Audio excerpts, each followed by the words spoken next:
The billionaire CEO of New York, Damien Sterling, never imagined that his casual complaint about an arranged marriage would lead to the woman he'd secretly desired for years fleeing the country, vanishing for 3 long years.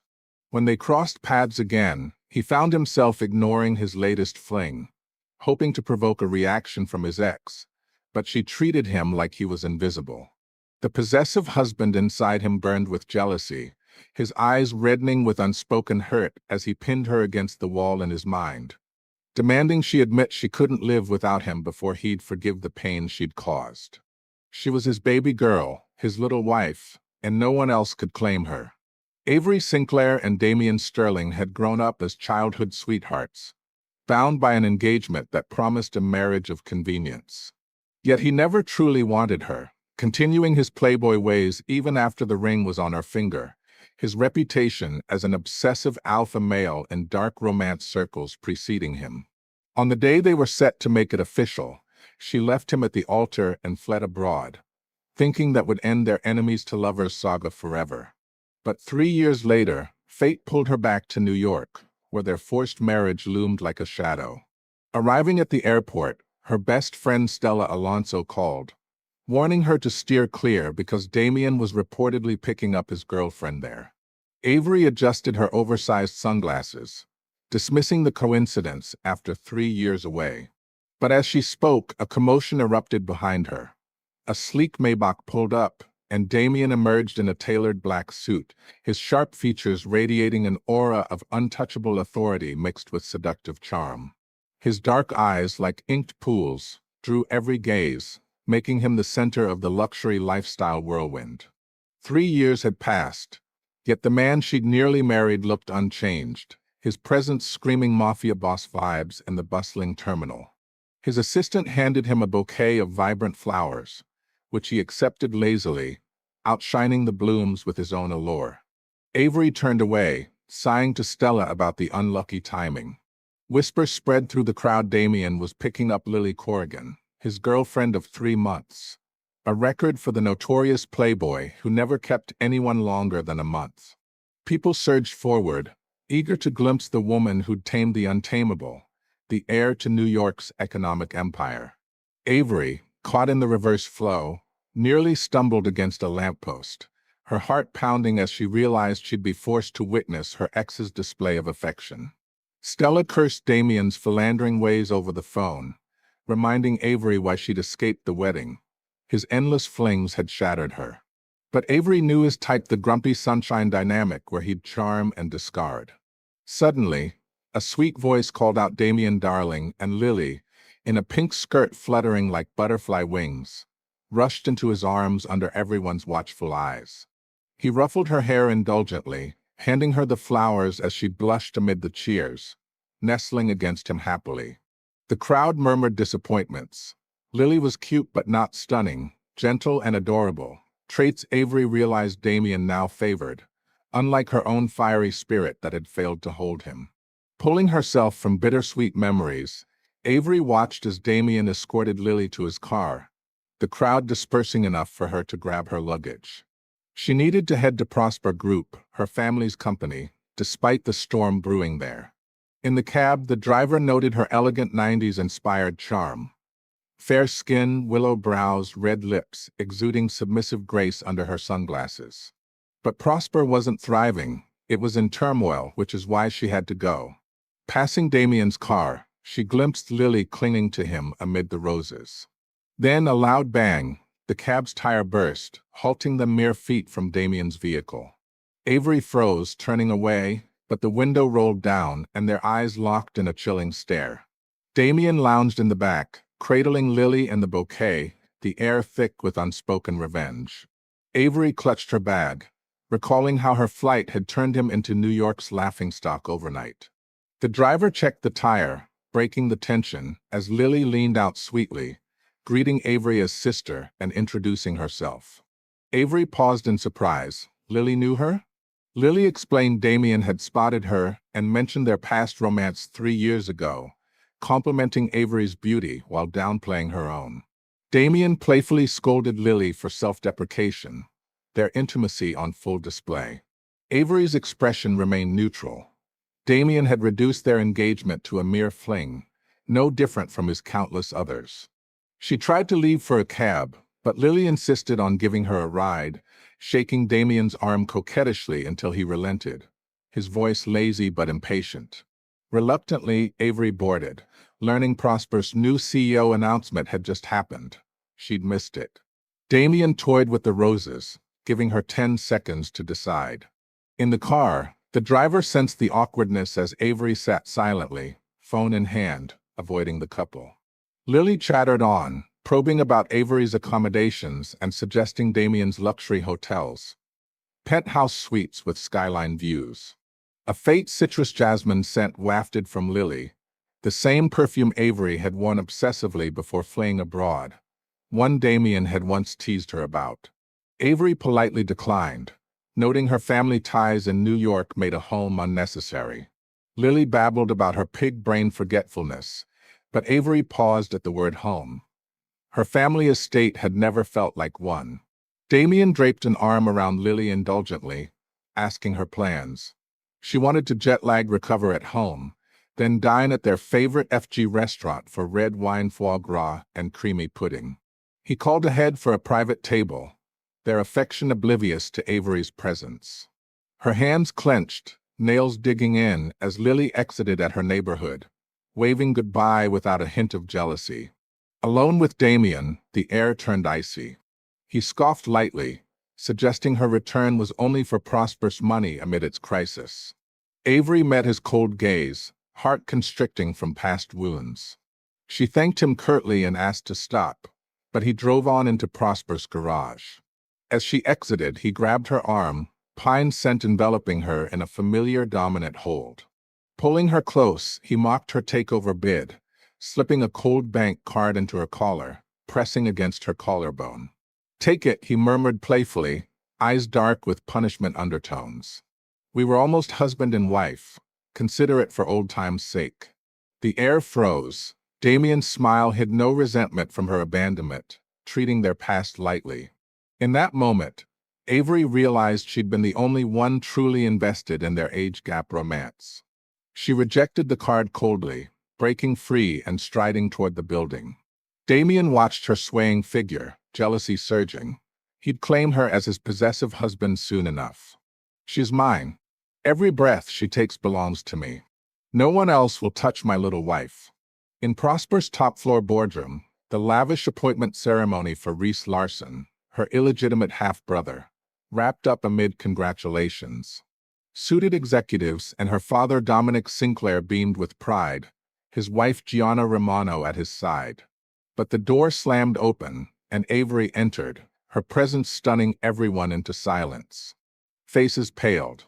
Her parents' smiles vanished. Reese shot up like he'd seen a ghost.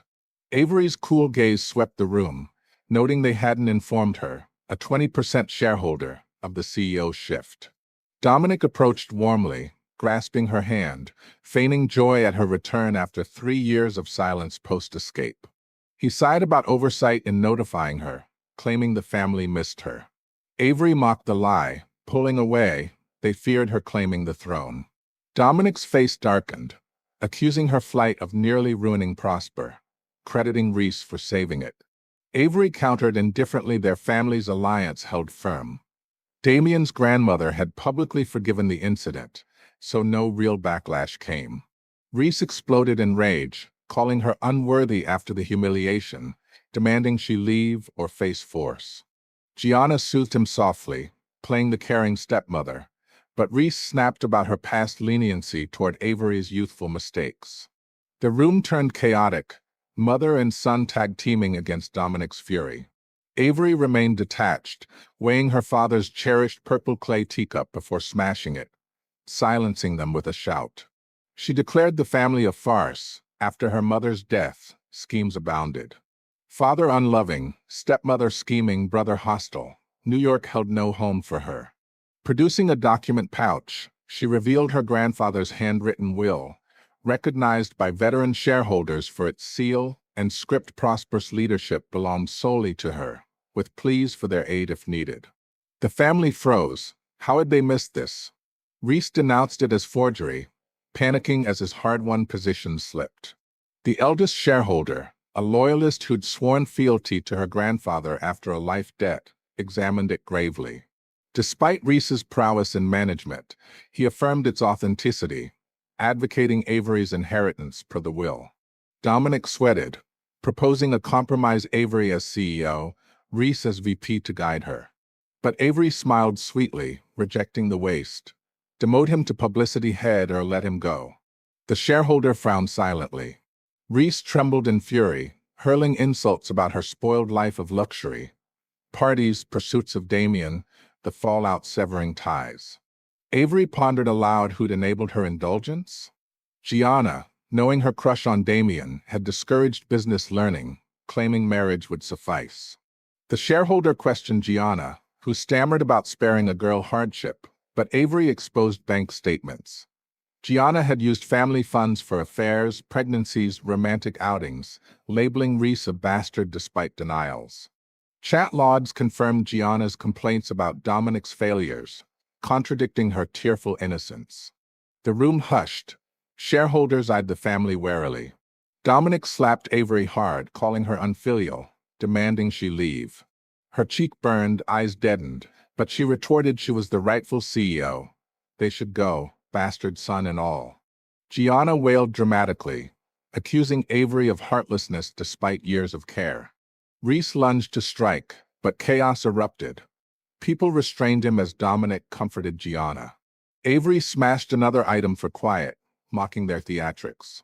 Producing a betting agreement, she challenged Boost Prosper's yield by 10% in 6 months, or forfeit CEO and shares to Reese. Silence fell. Some scoffed, others smirked. The shareholder explained the impossibility. Prosper supply chain routes, post-flight avoidance by partners fearing Damien's wrath. Reese sneered. Towering over her swollen cheek, she'd need 5 major clients. But as the credit-dodging runaway offending New York's top billionaire CEO, no one would risk it. His smile deepened. No one could save a fumbling heir. Avery stayed expressionless, daring them to sign. If she failed, Reese won cleanly. The family exchanged glances. Wang let her flounder 6 months, then claim victory without defying the will's spirit. They agreed. Avery claimed the CEO office, sweeping Reese's belongings, including a family photo on a beach, all in designer labels, to the floor, crushing the frame under her heel. "You'll be out in 6 months," she vowed. Mom's dowry-built company isn't for a mistress's son. Leaving, she declined Reese's secretary, requesting the shareholders' trusted aid. The day shifted from sunny to stormy, mirroring her mood. Calling Stella, who applied salve while ranting about the family's treachery. How Avery's mother saved Prosper with her dowry, yet Dominic gifted it to his bastard. Stella cursed until parched, but Avery, eyes reddening in vulnerability, asked for a contact. Prosper needed a quick deal to solidify her position. Despite others shunning her for family loyalty, Stella's network could help. But the target? Summit Corp's CEO, Adrian Volkov, Damien's cousin. Stella warned Damien was Summit's top investor. Her flight had shamed his family. Yet the betting pack's difficulty made concessions unlikely without bold moves. Avery sipped premium Dahompo tea. Resolute in this city, good graces were rare. Proving strength via Summit would impress shareholders. Stella relented, calling home. In Summit's executive suite, Adrian waved Damien over for specialty peony tea, but Damien yawned, requesting Dahompo instead. Odd, as he'd sworn it off years ago. Damien smiled vaguely. Anak, the secretary, announced Prosper's new CEO seeking collaboration. Adrian assumed Reese, glancing at Damien, who showed no reaction. The secretary clarified Avery's sudden return had ousted Reese. She wanted the meeting. Adrian sputtered tea, questioning if Damien knew. Damien's nonchalance suggested otherwise, claiming the airport spectacle was for Lily. Adrian rolled eyes, muttering about Damien's unresolved feelings. Her flight had left him brooding for weeks. The secretary sensed Damien's dip in mood, asking if to proceed. Adrian sighed, directing her to the lounge. Avery breathed deeply outside, bracing for mockery over the past. Knocking, She entered to two men back-turned, one in black suit, one white shirt. The latter's silhouette screamed Damien, piercing her heart. Lips pursing, she approached, greeting Adrian while ignoring Damien, extending a hand. Adrian, stunned by her matured allure, formal skirt suit accentuating curves, wavy hair adding femininity, recovered after a subtle kick from Damien. He chin-jerked dismissively sit. Her hand hung mid-air before withdrawing gracefully. Glancing sidelong, Damien fiddled with his phone, messages buzzing, likely flirting. Adrian mocked the surprise of her CEO role, sarcasm dripping. Avery took it as congratulations, pitching Prosper's innovative factory tech, handing documents. Adrian scanned without taking, praising his openness to deals but stressing partner integrity. Avery stiffened as he lambasted her 3-year disappearance, leaving chaos, questionable character. Damien looked up, eyes locking on hers, intensifying her unease.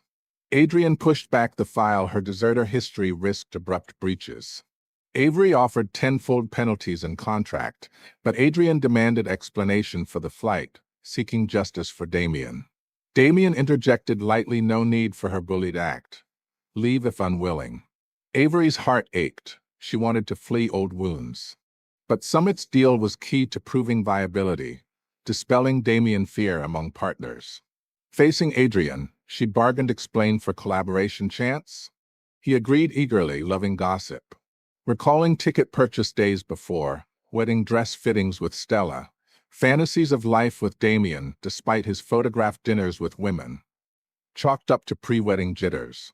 His apparent doting had convinced her, until overhearing him at a bar, post-learning her father's betrayal truth, I don't love her. Only marrying for grandma's air pressure. Left and right arms around women, cold words echoing as Reese grinned opposite. Snapping back, Avery stated flatly she'd fallen out of love, impulsively fleeing rather than explain. Adrian's gaze chilled. Damien gripped his phone, lips curving mockingly. Oh, just fell out? He teased, patting Adrian.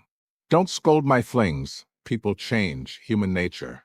His wind-blown charm tempted even knowing his ways. Avery realized that night exposed his true colors, freeing her from the pit.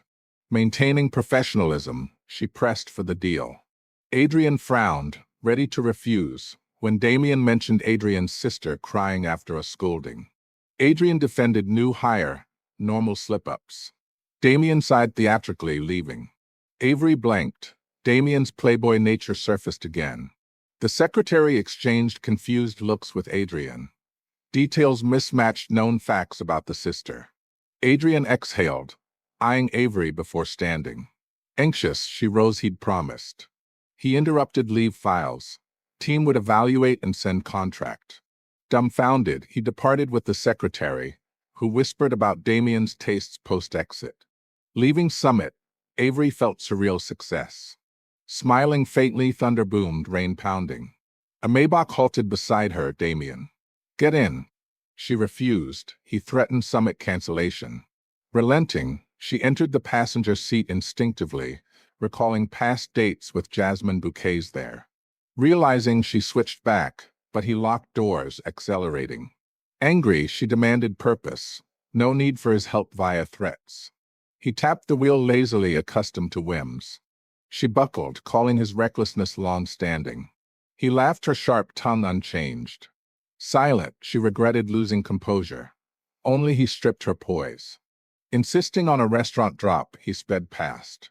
Breaking roadside, he gripped her chin. Eyes blazing, she dared call him excessive after her flight? Before response, he crushed his lips to hers dominantly, her body rigid in struggle. Sensing resistance, he sneered, pinning her back to the window, breath hot on her skin, making her tremble. Frowning uncomfortably, she demanded release, eyes reddening with unshed tears. Mix of his disrespect and pent-up grievances. The grand wedding setup, his 2-hour sun-baked wait before learning her escape. Who truly overstepped? Damien loosened, lounging sexily, collarbone peeking. You cry. Thought you heartless. Avery composed, noting his endless girlfriends, plenty eager for marriage. He'd changed heart first, no need to fixate on her. Exiting into rain, his voice followed through lowered window, not fixation, vengeance. We'll settle slowly. She paused, suppressing rage, whirling reflect on his actions first, questioning his manhood. Damien watched her depart thoughtfully. That night, in her rented apartment, Avery tossed sleeplessly, checking emails.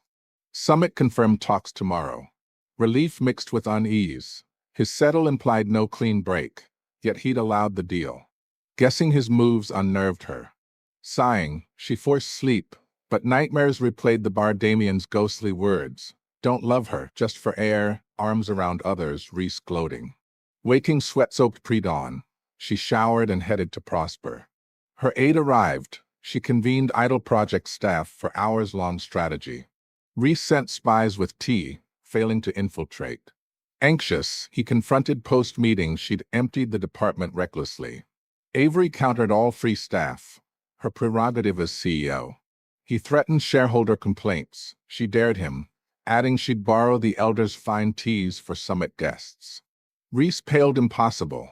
Adrian was Damien's cousin, aware of their history. Her phone rang, work call. She answered coolly, dismissing him. Hanging, she faced Reese, nothing impossible if willed. Start feeling crisis. I'll oust you. Leaving him fuming, she entered her office to Lily waiting brightly, complimenting her prowess matching Damien's. Avery pursed lips. Lily loved self-deprecation. Noting their past irrelevance, she poured tea, asking purpose. Lily apologized for chattiness, presenting an invite Adrian's evening soiree for partners, brought en route from Damien's summit visit. Tilting head cutely, Lily congratulated the deal, urging attendance.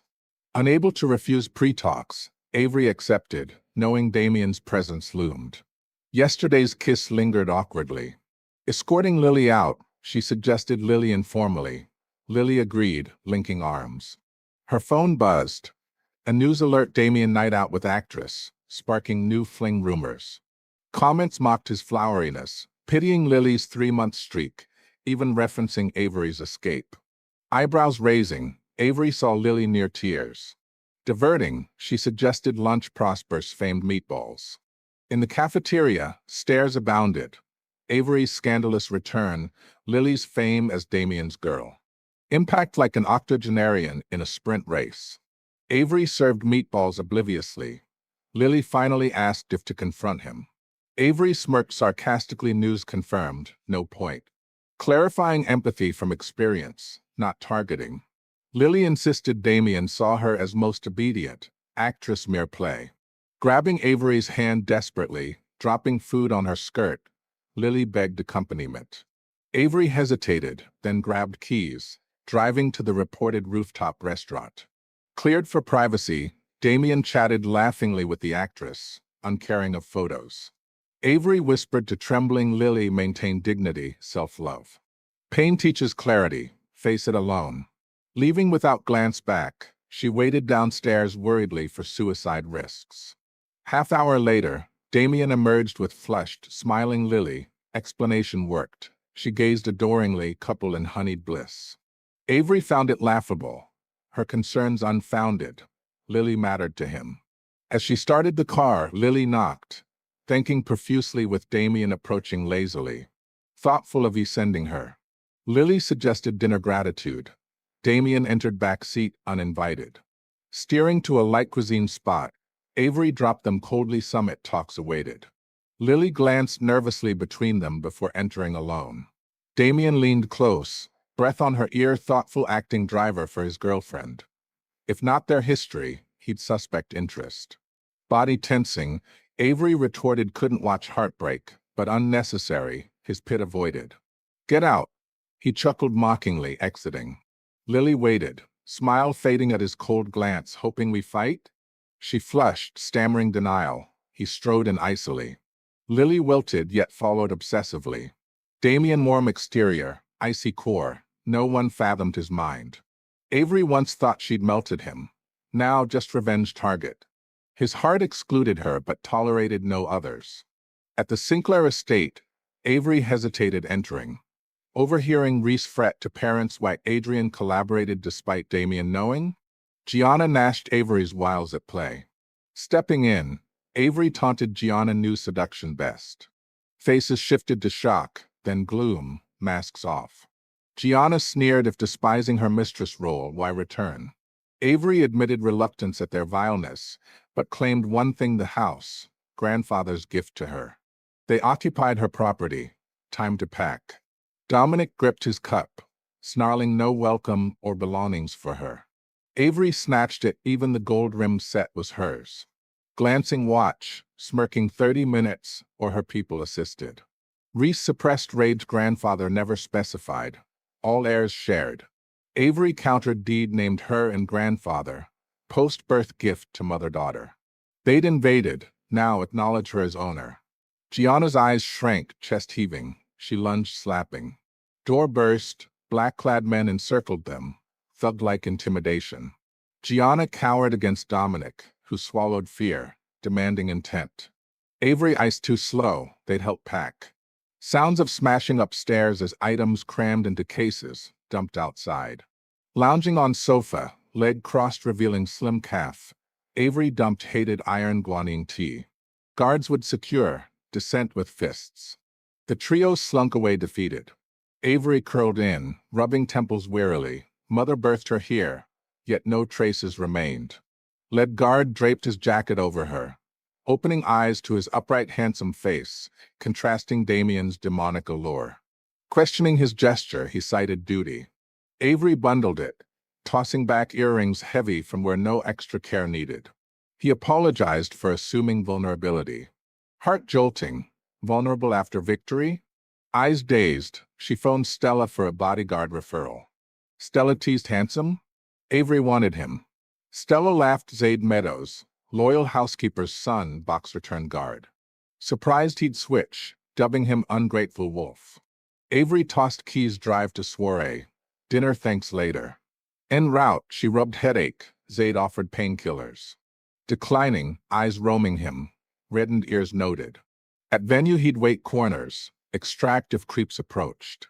Hired for care, but uninterested in men now. Unlike Damien's flings, she clarified employment pure, no entanglements. Zaid dimmed, nodding. She watched night lights flicker lazily on her face.